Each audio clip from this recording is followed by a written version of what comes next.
Are you jealous? Jealous of what? My sweater. No. You liar. Okay, my sister and I went shopping. I saw these amazing sweatshirts. They were a dream, a real dream. And I looked on the price tag and I was like, it was like $70.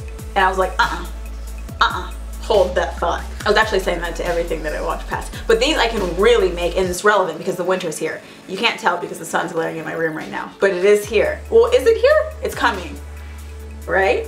It's really easy to make. Here's all you need. Okay, so I'm making 2 of these sweatshirts, but for the first one, you're going to need a plain sweatshirt, obviously, whatever color, style you prefer, of course. I'm using a crew neck because I like them.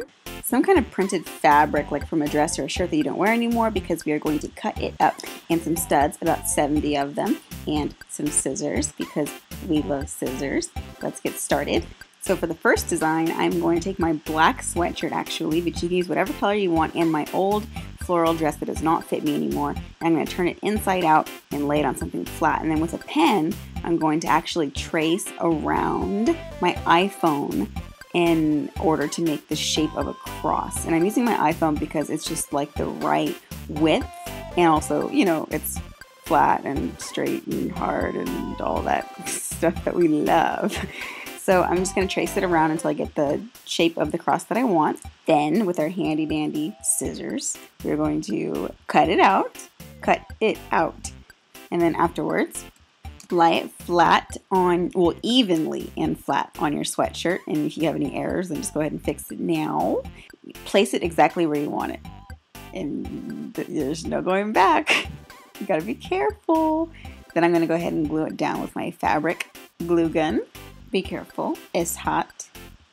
So I'm gonna make sure all my edges are completely 100% glued down. And then afterwards, I'm gonna take my studs. And these are the kind of studs that have the prongs on the ends. You actually shove them through the fabric and then you bend the prongs inwards, and that's what keeps them in place. Like through the washing machine and the dryer and everything. It's actually really sturdy. Kind of like paper fasteners is what it reminds me of. Anyway, so I'm gonna go ahead and punch them through, actually through the cross and through my sweatshirt, both. If you place the studs outside of the cross, then the fabric of the corners of the edges of the cross tend to like kind of come up and it doesn't really look right. I just think it works out nicely with it on top of the cross fabric. Anyways, afterwards, when you're finished framing your cross with your studs, I have some extra studs left, so I'm going to go ahead and place them on the collar. And I think that this just kind of pulls the whole design together. I did it without the studs on the collar. I didn't like it as much, but I guess it's up to you. If you have extra studs left, then you can make the executive decision. I am separating them by 2 fingers. If you notice, my fingers are blue a little bit, and you're going to find out why shortly. Okay, so after I punched them in, this is what the finished one looks like, and I wore it out, and I was so proud of myself afterwards. Okay, now for the second one. This one was a little trickier because certain colors were not working for me, but what you want is a white sweater and some water, hot water actually, some salt. It usually just helps the color bond to the fabric better, so it's just nicer to use if you have some table salt at home. Stir it around. You only need like 2-3 tablespoons full. I kind of went crazy. I'm using blue fabric color just because I liked the way that it turned out compared to the other colors that I've used in the past, so I chose to do this one. I filled up my entire sink, and then afterwards I took my sweatshirt and I just slowly dipped it into the blue water, the blue salt water. Then I just kind of let it sit in there for maybe like 3 minutes. And when you're doing that, just the fibers are just grabbing it and sucking it up and making it all nice and ombre and oh, so pretty. Okay, then we need to take it out of the sink. And be careful now.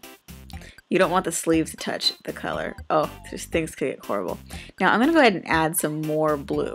Why? Because I need it to be bluer for this next step, and that's to dip it again into the bluer salt water. And that's what's gonna give us this ombre looking blue bottom, and then let it sit overnight, or just dry it with a blow dryer for like hours if you are that bored.